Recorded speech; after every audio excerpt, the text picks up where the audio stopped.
Hi, പുതിയൊരു വീഡിയോയിലേക്ക് എല്ലാവർക്കും സ്വാഗതം. നാളെ ഏപ്രിൽ 1-ാം തീയതി ഇസ്രായേലിൽ പെസഹ ആചരണം തുടങ്ങുകയാണ്. പെസഹ തുടങ്ങുന്നതിന് മുമ്പ് യുദ്ധം അവസാനിപ്പിക്കുമെന്ന് പറഞ്ഞിരുന്നുവെങ്കിലും നിർഭാഗ്യവശാൽ 1 മാസമായി തുടർന്നുകൊണ്ടിരിക്കുന്ന യുദ്ധം ഇനിയും തുടരുന്ന സാഹചര്യമാണുള്ളത്. എങ്കിലും ഇസ്രായേൽ ജനത അവരുടെ പെസഹ ആചരണത്തിനായുള്ള ഒരുക്കത്തിലാണ്.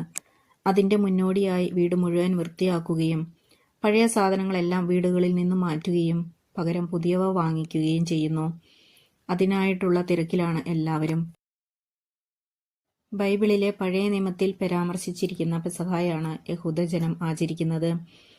അതിനായി വീടുകളിൽ നിന്ന് പുളിപ്പിച്ചുണ്ടാക്കുന്ന ബ്രെഡ് പോലെയുള്ള എല്ലാ ആഹാര സാധനങ്ങളും എടുത്തു മാറ്റുകയും പകരം ചുട്ടെടുത്ത പുളിപ്പില്ലാത്ത അപ്പം വാങ്ങിക്കുകയുമാണ് ചെയ്യുന്നത്. ഇതിന് മച്ചോത്ത് എന്നാണ് ഹീബ്രുവിൽ പറയുന്നത്. ഇതായിരിക്കും പെസഹ കാലത്തെ പ്രധാന ഭക്ഷണം. പെസഹ ഷോപ്പിങ്ങിന്റെ തിരക്കുകളാണ് നിങ്ങൾ കാണുന്നത്. ഈ യുദ്ധ സാഹചര്യത്തിലും സമാധാനപരമായ ഒരു പെസഹ എല്ലാവർക്കും ആശംസിക്കുന്നു. അപ്പോൾ ഇതൊക്കെയായിരുന്നു ഇന്നത്തെ പെസഹയോടനുബന്ധിച്ചുള്ള ഷോപ്പിങ്ങും തിരക്കുകളുമൊക്കെ.